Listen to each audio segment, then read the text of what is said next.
नमस्कार, चैनल में आपका स्वागत है। खींवसर उपचुनाव में हनुमान बेनीवाल के लिए मुश्किलें खड़ी हो गई हैं और वो मुश्किलें खड़ी हुई हैं दुर्ग सिंह चौहान के भाजपा में वापस जाने पर। अब दुर्ग सिंह चौहान पहले कांग्रेस की तरफ थे और अब वो वापस भाजपा में शामिल हो गए हैं। बड़ी बात यह है कि दुर्ग सिंह चौहान 2023 में जब आम चुनाव हुए थे विधानसभा के, उसमें वो निर्दलीय चुनाव लड़े थे और 16,000 के लगभग वो वोट लेकर आए थे। 15,872 वोट उनके आए थे और हनुमान बेनीवाल मात्र 2,000 वोटों से चुनाव जीते थे। तो कहीं ना कहीं बहुत बड़ा फर्क पड़ा था दुर्ग सिंह चौहान के चुनाव लड़ने से। लेकिन इस बार दुर्ग सिंह चौहान भाजपा में आ गए हैं और भाजपा की तरफ से जो प्रत्याशी हैं वो रेवंत राम डांगा है।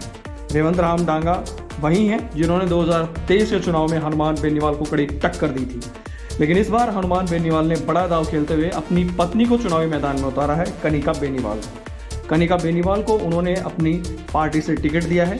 इससे पहले उनके भाई को उन्होंने जो 2019 का उपचुनाव था उसमें उतारा था और उनके भाई भी 4,500 वोटों से चुनाव जीत कर आए थे। ज़्यादा बड़ा मार्जिन नहीं था। लेकिन अब रेवंत राम डांगा बड़ी टक्कर बनते जा रहे हैं हनुमान बेनीवाल के लिए। सिर्फ 2,000 वोट से हनुमान बेनीवाल जीत पाए थे, लेकिन इस बार अपनी पत्नी को उन्होंने चुनावी मैदान में उतारा है और उनकी पत्नी और साथ में कांग्रेस की जो प्रत्याशी हैं वो भी महिला प्रत्याशी हैं। तो कहीं ना कहीं हनुमान बेनीवाल के लिए इस बार सीट निकालना बहुत मुश्किल हो सकता है।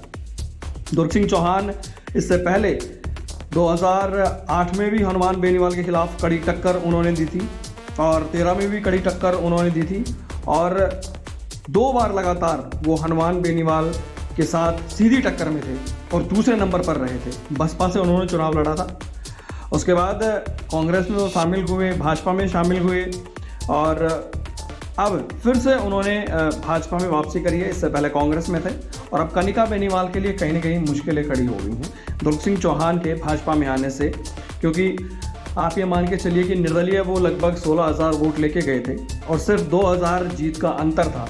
और अब भाजपा के साथ आने पर जो राजपूत वोट बैंक है वो कहीं ना कहीं वापस अब भाजपा की तरफ लामबंद होगा और जो उनकी तरफ जो उनके कोर वोटर्स हैं जो दुर्ग सिंह चौहान के साथ में रहते हैं वो आरएलपी के लिए काफ़ी ज़्यादा अब नुकसान होगा और कांग्रेस का जो वोट बैंक है शायद वो वोट बैंक तो कहीं खिसकेगा नहीं। तो अब सीधा सीधा नुकसान बहुत बड़ा आरएलपी को हो सकता है, क्योंकि दुर्ग सिंह चौहान के आने से भाजपा को बड़ी मजबूती मिली है और भाजपा शायद इस चुनाव में फिर से रेवंत राम डांगा कड़ी टक्कर देंगे। जीत किसकी होगी ये तो भविष्य के गर्भ में छुपा है, लेकिन इस बार सीट किसके हाथ में जाएगी कुछ कंफर्म कहा नहीं जा सकता है और टक्कर इस बार त्रिकोणीय मुकाबला है, किसी को भी जीत हासिल हो सकती है।